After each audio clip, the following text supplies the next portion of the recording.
The calorie deficit has been oversimplified. It's not wrong, there's just more to it than calories in versus calories out. Yes, you need to burn more than you eat, but if it were that simple, why aren't there more guys walking around at 12% body fat? Plus, I expect you're already doing it, and if it had worked, you wouldn't have clicked on this video. Here's the good news. Chances are you're just making one or two of the 5 mistakes I'm going to talk about today. I've personally coached hundreds of men over 35 in the last 6 years, and I see these mistakes pop up all the time. But if you know what you're doing, they're quick and simple to fix. So turn off your notifications, full screen the video, and let's lock in, lads. Let's start with the biggest mistake most guys don't even realize that they're making. Mistake number 1, you're using the wrong number to set your calories. Most guys are in a calorie deficit that's so aggressive it's doomed to fail before it starts. Because one of the biggest mistakes I see guys make is that they're using the wrong number to set their calories. What most guys do is they go online, plug their stats into a generic calculator, and then subtract 500 calories from whatever number that spits out. It seems simple enough, but there's a lot of bad information out there, and the number the calculator is giving you is usually just your resting metabolic rate, your RMR. But here's the problem. That's just how many calories your body is burning to keep you alive, doing things like breathing, thinking, existing. And it doesn't include your job, your workouts, your steps, your fidgeting, or even the calories that you burn digesting food. In other words, it's only one piece of the puzzle. So if you're subtracting 500 from that,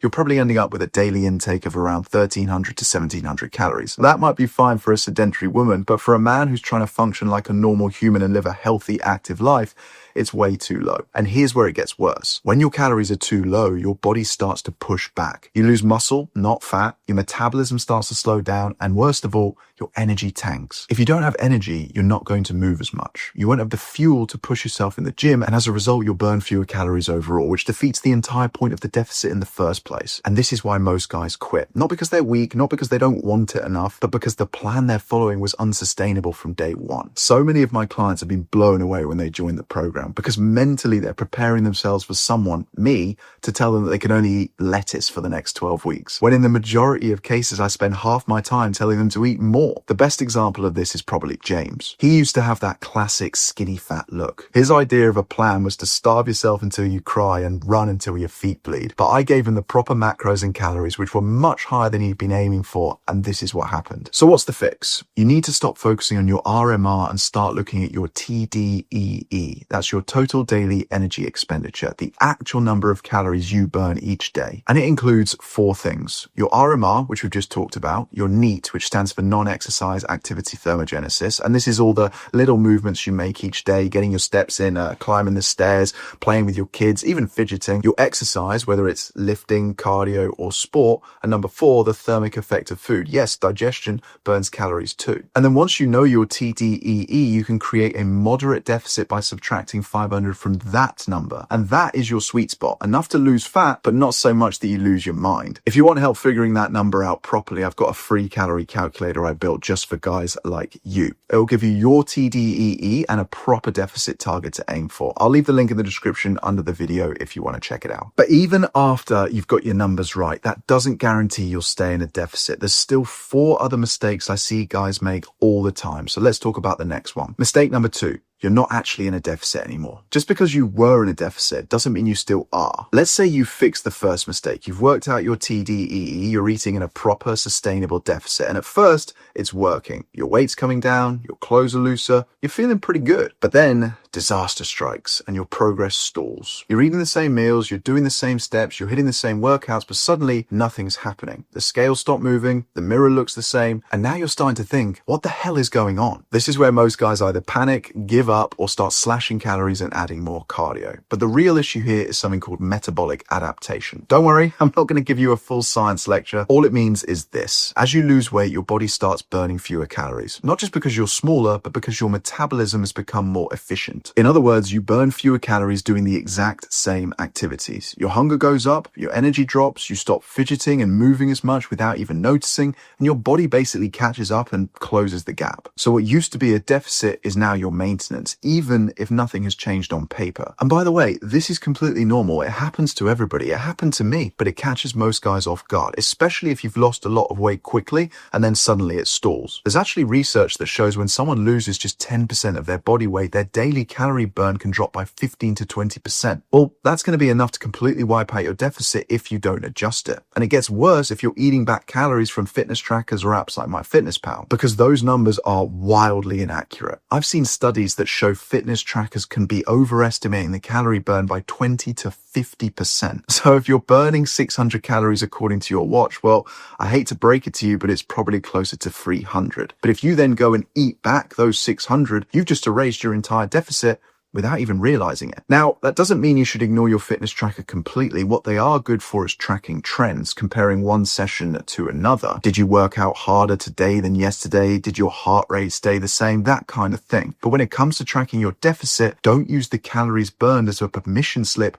to eat more, because people will always overestimate what they're doing and underestimate what they're eating. And that's why you need objective measurements. You don't want to think you're doing things right. You want to know. And the only way to know is to track your food accurately. Let me give you an example from one of my clients, Sam. He ran into this exact problem, not once, but twice. He lost 12 pounds in his first month, which isn't normal, by the way, but it was mostly because he had a lot of weight to lose and he was just really dialed in from the start. But then out of nowhere, his progress stalled. No movement on the scales, no changes in his photos. He hadn't changed anything, but his body had. He was 12 pounds lighter, so his metabolism had adapted. But the fix was simple. We bumped up his steps, we tweaked his macros slightly, and then fat loss kicked back in the very next week. And that is the big takeaway here.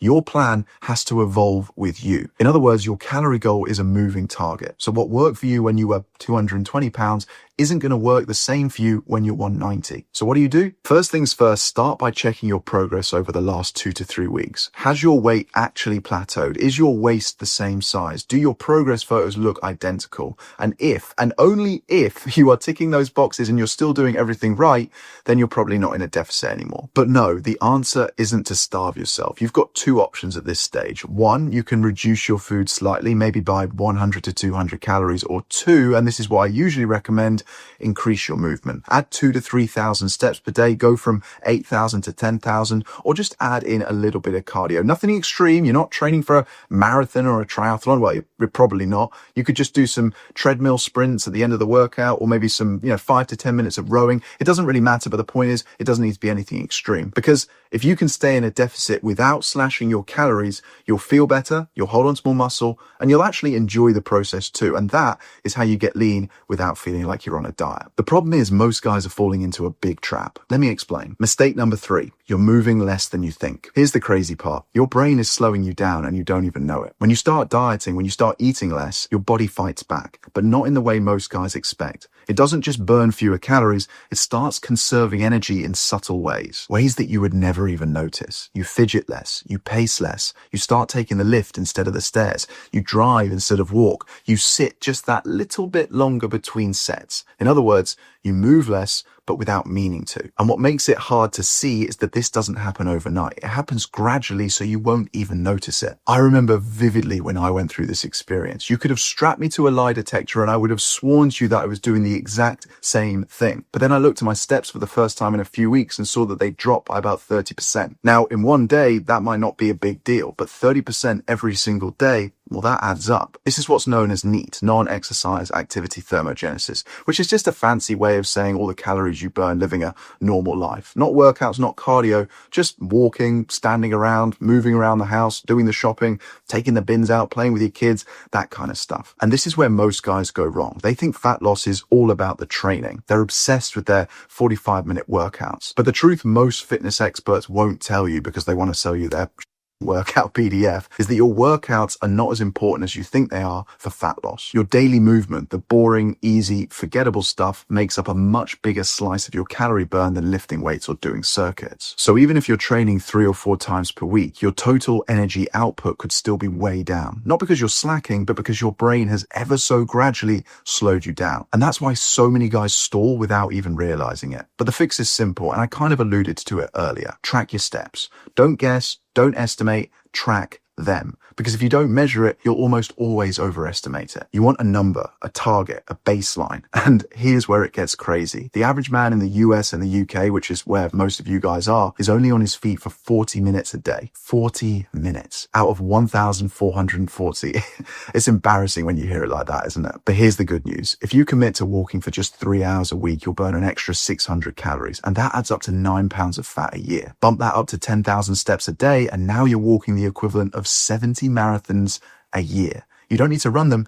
You just need to walk. One of my clients, Paul, lost 30 pounds in 3 months without ever running a meter or setting foot in a gym. He trained 2 to 3 times per week from home, hit his step goal, and followed a simple food system. And for most guys, I think 8,000 steps a day is the sweet spot. Everyone talks about 10,000 like it's some sort of magical number, but I think it's actually a little bit overbearing. I mean, 10,000, that's a big number. Don't get me wrong, if you can do it, fill your boots, but aim for 8 at first. This is how my clients stay lean without boot camps or extreme workouts. They don't kill themselves on the treadmill, they don't live in the gym, they just walk more, eat smart, and stay consistent. And this one shift, actually tracking your movement, is a total game changer. Because once you realize that walking is more powerful than a spin class, you stop chasing hard and start chasing effective. But even if you're ticking all the boxes, there's a booby trap in your bathroom that could be messing with your head and throwing you off track. Mistake number 4, you're overreacting to what the scales say. I know this one might sting, but let's be honest for a minute. The number you see staring back at you on the scale in the morning can affect your mood for the whole day. If it's down,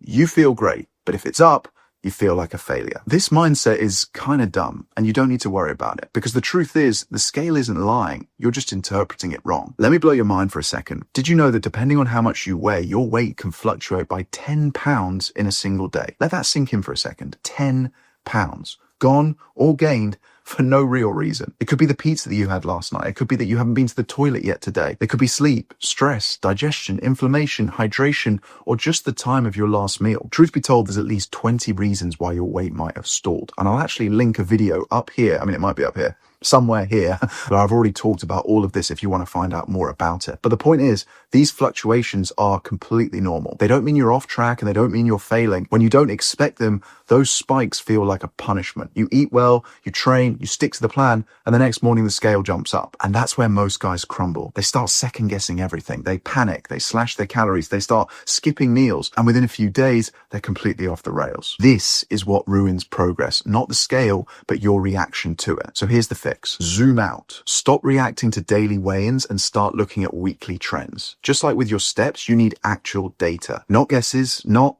vibes, data. Think about it this way. You've got your emotional brain and you've got your logical brain. Now, most of the time, your emotional brain is running the show, but data puts your logical brain in charge. And that's why it's so important. It removes emotion from the equation. It stops you guessing and it keeps you on track. So the more data you have, the better. But the problem is, most people weigh themselves sporadically and they normally do it on a Sunday. But if you think about it, that's a terrible idea, because the weekend is when we tend to let ourselves go and eat food that we normally wouldn't during the week. So weigh yourself first thing in the morning, after going to the toilet, before food or water. Every day is ideal, but at a bare minimum, do it 3 times per week. Then take the average. That's your real number. If that average is flat or trending down, you're making progress, even if Sunday looked ugly. But the point I'm making is, don't base big decisions on one random weigh-in. And if you want proof of this, I'll show you Evan's data from MyFitnessPal on the screen here. Evan's one of the guys I worked with in 2024. You can see the fluctuations. But if he didn't have all these data points, the good ones and the bad ones, he would have gone insane and given up. But despite the fluctuations, you can see in the space of a month, he lost a significant amount of weight. And truth be told, this is what most people's fat loss journey looks like. It's never a straight line down. Weight loss and fat loss are 2 different animals as well. You can be losing inches around your waist, building muscle, looking leaner, while the scales barely change. That's why I always recommend my clients take progress photos, because the camera doesn't lie. And also, what you actually want is fat loss, not just weight loss. And as you build more muscle, as you improve your body composition, your weight loss will naturally slow down. But that's not a bad thing. That's what success looks like. But the problem is, if you don't know this, if you don't think about it in this way, if you expect it to be linear like that,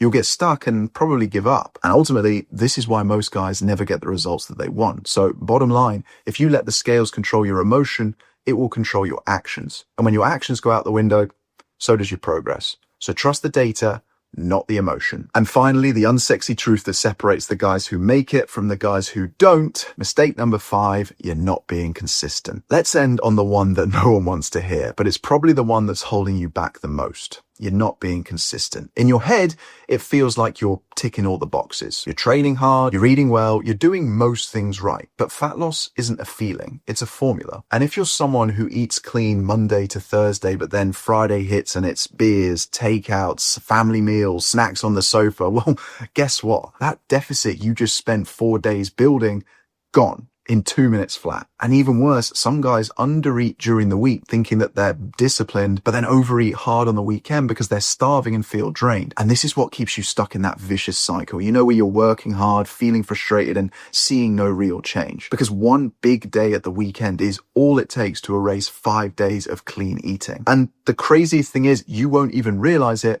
because it still feels like you're trying. And this is what can make fat loss so brutal. You can be doing most things right and still get nowhere. But I'm not just going to tell you what you already know, that consistency is important. I'm going to give you 4 actionable steps you can take away right now to lock in and become the most consistent person you know. Number 1, track your data. We've already touched on this a couple of times, but it's so important. I really want to make sure it hits home for you guys. My clients who get the best results are the ones who have the most data. More data equals less emotion. Less emotion equals more sanity. More sanity equals more consistency. So you want to track your steps, your weight, your calories, your lifts in the gym, your water intake, and even your sleep if you can. Number 2, anchor to your purpose. Fat loss is simple, but it isn't easy. And the deeper you go into your deficit, the harder it's going to get. That's why 6% of Americans are millionaires, but only 2% are lean enough to be able to see their abs. Crazy stat, I know. But that doesn't mean you're failing. Quite the opposite, actually. It means you're growing. So the next time it feels hard,